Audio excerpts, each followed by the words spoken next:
ओवीज kitchen या recipe चॅनलमध्ये तुमचे स्वागत आहे. तर आज आपण ना फक्त 2 बटाटे आणि गव्हाच्या पिठापासून ना अतिशय भन्नाट अशी रेसिपी करणार आहोत. ही रेसिपी अशी आहे ना की तुम्ही जेवणामध्ये करू शकता, मुलांच्या टिफिनसाठी करू शकता किंवा आदल्यामधल्या भुकेसाठी सुद्धा करू शकता. एकदा जर हा पदार्थ तुम्ही केला ना तर नक्कीच आठवड्यातून 2 ते 3 वेळा कराल, इतकी जास्त अप्रतिम ही रेसिपी तयार होते. व्हिडिओ संपल्यानंतर सुद्धा करू शकता, कारण की जे काही साहित्य वापरलं आहे ना ते सगळं तुमच्या घरामध्ये अवेलेबल असणार आहे. त्यामुळे नक्कीच एकदा ही रेसिपी करून पहा. आता त्यासाठी ना आपल्याला इथे 2 बटाटे लागणार आहे. बटाटे इथे कच्चे घ्यायचे आहेत. कच्च्या बटाट्याची आपल्याला साल काढून घ्यायची आहे बघा. आणि तुमच्याकडे जी बारीक किसणी किंवा मोठी किसणी असेल ना त्याने हे बटाटे तुम्हाला किसून घ्यायचे आहेत. आता ही रेसिपी ना मी 2 ते 3 जणांसाठी करते, त्यानुसार 2 बटाटे घेतले आहेत. जर तुम्ही जास्त लोकांसाठी करत असाल ना तर त्यानुसार तुम्ही बटाट्याची क्वांटिटी ठेवू शकता. पाहू शकता बटाटा अगदी या पद्धतीने आपल्याला किसून घ्यायचा आहे. एकदा जर ही रेसिपी केली ना तर नक्कीच पुन्हा पुन्हा कराल. खरं तर या रेसिपीच्या तुम्ही प्रेमात पडाल, इतकी जास्त अप्रतिम ही रेसिपी तयार होते. करायला अगदी सोपी आहे, अगदी कमीत कमी वेळेमध्ये तयार होते, पण खायला अतिशय अप्रतिम लागते. इथे बघा बटाटा मी छान असं किसून घेतलेला आहे. आता या बटाट्यामध्ये पाणी टाकून आपल्याला हा बटाटा ना थोडा वेळ असाच ठेवून द्यायचा आहे. तर इथे बघा साईडला बटाटा थोडा वेळ मी ठेवून दिला आहे. तोपर्यंत इथे आपल्याला गव्हाचं पीठ मळून घ्यायचं आहे. इथे आपण कोणताही पराठा वगैरे करत नाही आहे, त्यामुळे नक्कीच व्हिडिओ शेवटपर्यंत पहा. इथे बघा कढईमध्ये थोडंसं मीठ घालून घेतलं आहे आणि त्यामध्ये एक 4 ते 5 चमचे गव्हाचं पीठ घालून घ्यायचं आहे. अगदी 2 ते 3 चपात्या होतील ना इतकं तुम्हाला हे पीठ मळून घ्यायचं आहे. जर तुम्ही जास्त लोकांसाठी करत असाल ना तर मग पिठाची क्वांटिटीसुद्धा इथे तुम्ही वाढवू शकता. आता जितकं पीठ घेतलं आहे ना त्यातलं अगदी थोडंसं पीठ आपल्याला सुरुवातीला इथे बाहेर काढून ठेवायचं आहे एका प्लेटमध्ये. आता हे पीठ आपण कशासाठी काढलं आहे ना हे सुद्धा पुढे सांगते. आता बघा नेहमीचं ज्या पद्धतीने आपण पीठ मळतो ना अगदी त्याच पद्धतीने हे छान असं पीठ मळून घ्यायचं आहे. खूप जास्त राटसुद्धा नाही आणि अगदी सैलसरसुद्धा नाही. पाहू शकता इथे मी चपात्याचं पीठ अगदी छान असं मळून घेतलेलं आहे. आणि जो बटाटा आपण पाण्यात ठेवला होता ना तो सुद्धा बघा अगदी छान असा भिजलेला आहे. तुम्ही सुद्धा अगदी या पद्धतीने step by step he recipe केली ना तर अगदी झटपट तयार होईल आणि मग कमीत कमी वेळेमध्ये सुद्धा तयार होणार आहे. आता हा बटाटा 2 पाण्याने स्वच्छ असा धुवून घ्यायचा आहे आणि घट्ट असा हा बटाटा आपण पाण्यामध्ये पिळूनसुद्धा घेतलेला आहे. पाहू शकता अगदी सुटसुटीत असा याचा किस झालेला आहे. तुमच्याकडे जर बारीक किसणी असेल त्यानेसुद्धा तुम्ही हा बटाटा किसू शकता किंवा जर मग मोठी किसणी असेल ना त्याने किसला तरी चालेल. आता हा बटाटासुद्धा आपल्याला थोडा वेळ असा साईडला ठेवून घ्यायचा आहे. तोपर्यंत जे पीठ आपण ठेवलं होतं ना ते सुद्धा बघा एक 5-1 मिनटामध्ये आरामात छान असं भिजलेलं आहे. आता याचे आपल्याला 3 गोळे करून घ्यायचे आहेत. जर तुम्ही जास्त लोकांसाठी करत असाल तर मग लहान लहान साईजमध्ये गोळे केले ना तरी चालेल. आता ज्यावेळेस आपण चपाती लाटतो ना अगदी त्याच पद्धतीने ही चपाती आपल्याला लाटून घ्यायची आहे. तर बघा अगदी पीठ छान भिजल्यामुळे ना ही चपातीसुद्धा अगदी पटापट लाटली जाते. आता इथे मी सगळ्या चपात्या लाटून घेते आणि नंतर तुम्हाला दाखवते. तोपर्यंत जर तुम्ही चॅनलवरती नवीन असाल आणि अजूनही चॅनलला सबस्क्राईब केलं नसेल ना तर नक्कीच चॅनलला एक लाईक आणि सबस्क्राईब करायला विसरू नका. आणि माझा हा व्हिडिओ तुम्ही कोणत्या देशातून शहरातून पाहत आहात ना हे सुद्धा मला कमेंट करून सांगायला मात्र विसरू नका. तर इथे पाहू शकता आता आपल्या 3ही चपाती छान अशा लाटून झालेल्या आहेत.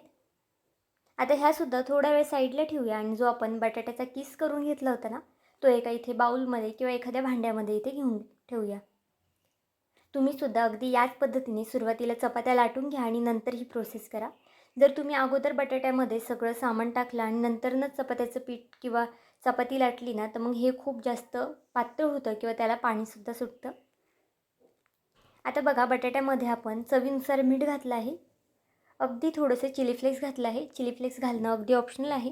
तुम्हाला जर आवडत असेल तर घाला किंवा नाही घातलं ना तरी चालेल. अगदी थोडीशी काळी मिरी आणि थोडेसे पांढरे तीळ घालून घेतलेले आहेत आणि थोडीशी कोथिंबीर घालायची आहे. आणि हे आपल्याला अगदी छान असं मिक्स करून घ्यायचं आहे. खूप जास्त कोणतेही जिन्नस यामध्ये आपल्याला घालायचं नाही आहे. जर तुम्ही लहान मुलांसाठी करत असाल ना तर हिरवी मिरची नाही घातली तरी चालेल आणि जर मोठ्या मुलांसाठी करत असाल तर अगदी थोडीशी हिरवी मिरचीची पेस्ट घातली ना तरी चालणार आहे. तर इथे मी 2 हिरव्या मिरचीची पेस्ट घातलेली आहे. आता इथे बघा मिरची आणि सगळं साहित्य घालून झाल्यानंतर हे छान असं आपल्याला चमच्याने पटकन मिक्स करून घ्यायचं आहे. खूप वेळसुद्धा मिक्स करत बसायचं नाही, कारण की बटाट्यामध्ये आपण इथे मीठसुद्धा घातलं आहे आणि त्यालासुद्धा लगेच पाणी सुटू शकतं ना, त्यामुळे बघा अगदी एक 10 ते 15 सेकंदच आपल्याला हे छान असं हलवून घ्यायचं आहे. तर बघा हे मिक्स करून झालेलं आहे. थोडा वेळ हे साईडला ठेवून देऊया आणि आपण जी चपात्या लाटून घेतल्या आहे ना, ती घेऊया इथे. जर तुमच्याकडे पोळपट वगैरे असेल ना, तर पोळपटवरती तुम्ही अशा पद्धतीने ही चपाती टाका किंवा एखादी प्लेट वगैरेसुद्धा घेऊ शकता. आता जे आपण स्टफिंग करून घेतलं होतं ना, ते अगदी या पद्धतीने बघा कडेपर्यंत आपल्याला हे पसरून घ्यायचं आहे. तुम्हाला हवं असेल ना, तर तुम्ही यामध्ये किसून घेतलेलं गाजर घालू शकता, सिमला मिरची घालू शकता किंवा वाटाण्याचे थोडे थोडे तुकडे करून घालू शकता, कॉर्न वगैरे घालू शकता. तुम्हाला आवडतील ना त्या भाज्या तुम्ही यामध्ये घालू शकता. त्यामुळे अजून जास्त ही रेसिपी भन्नाट लागते.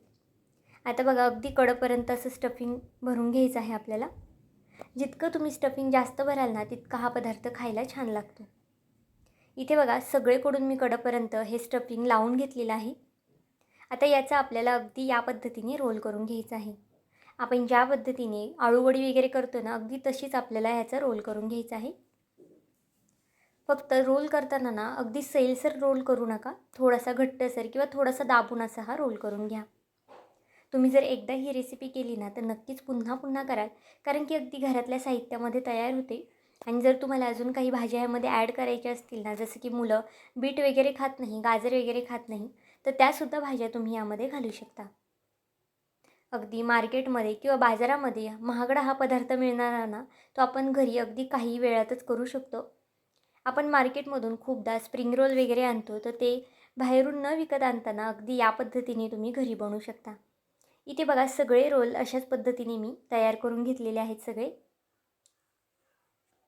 आता याला ना आपल्याला एका चाळणीमध्ये ठेवून द्यायचं आहे. चाळणीला सुरुवातीला थोडंसं खाली तेल लावून घ्यायचं आहे. तुम्ही जर या पद्धतीने चाळणीला तेल लावलं ना, तर आपला रोल जो आहे ना खाली चिकटणार वगैरे नाही.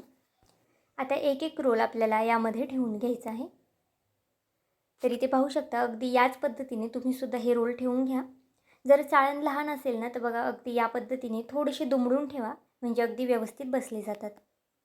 गॅसवरती तोपर्यंत एका साईडला मी कढई ठेवली आहे. कढईमध्ये पाणी ठेवलेलं आहे आणि त्यावरती याचा झाकण ठेवून आपल्याला ह्याला वाफ काढून घ्यायची आहे. तोपर्यंत बघा सुरुवातीला आपण जे गव्हाचं पीठ 1 ते 2 चमचे काढून ठेवलं होतं ना, त्याचं इथे काय करायचं ना, आता हे सांगणार आहे मी. यामध्ये अगदी थोडंसं चिली फ्लेक्स घालायचं आहे. चिली फ्लेक्स नसेल किंवा आवडत नसेल ना, त्याऐवजी तुम्ही थोडीशी लाल मिरची पावडर घातली ना तरी चालेल. थोडीशी कोथिंबीरसुद्धा घालून घेतलेली आहे. थोडीशी काळी मिरी पावडर घातलेली आहे. चवीनुसार यामध्ये सुद्धा आपल्याला अगदी थोडंसं मीठ घालायचं आहे. मीठ खूप जास्तसुद्धा घालू नका. अगदी थोडंसंच मीठ घालायचं आहे. आता यामध्ये पांढरे तीळसुद्धा घालून घेतलेले आहेत आणि हे पाणी टाकून आपल्याला छान असं मिक्स करून घ्यायचं आहे. पाणी घालताना बघा एकदम पाणी घालायचं नाही आपल्याला. अगदी थोडं थोडं पाणी घालायचं आहे आणि याची छान अशी आपल्याला पेस्ट करून घ्यायची आहे. इथे बघा शेवटी मी तुम्हाला दाखवणारच आहे किती पातळ आपण इथे ही पेस्ट केलेली आहे.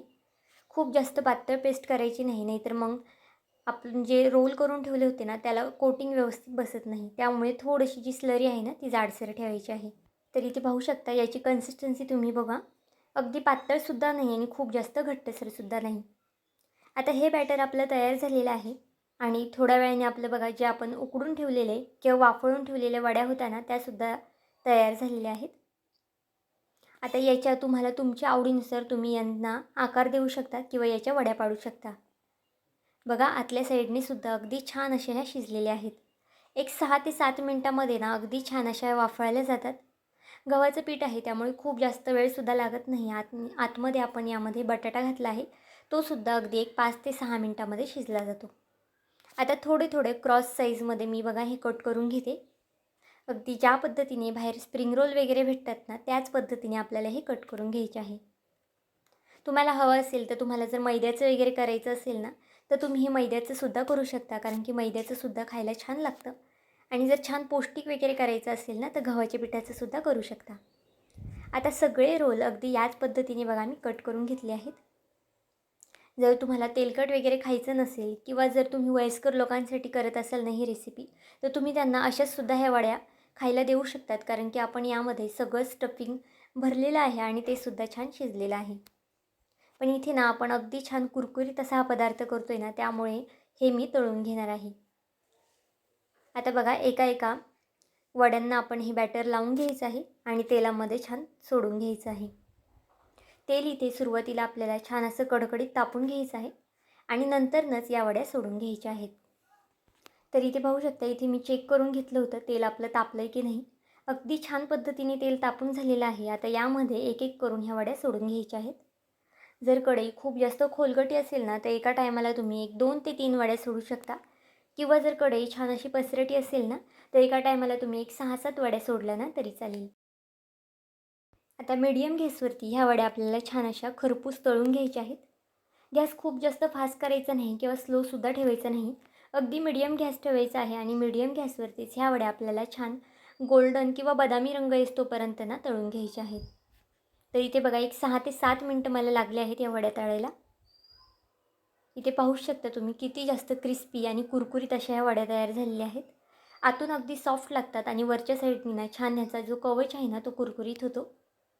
ह्या वड्या ना तुम्ही कशासोबतही खाऊ शकता. नुसत्या खाल्ल्या तरी अप्रतिम लागतात. चहाबरोबर, टोमॅटो केचपसोबत, मेयोनीजसोबत किंवा एखादी खोबऱ्याची चटणी जरी केली ना यासोबत, तरीसुद्धा ह्या वड्या अप्रतिम लागतात.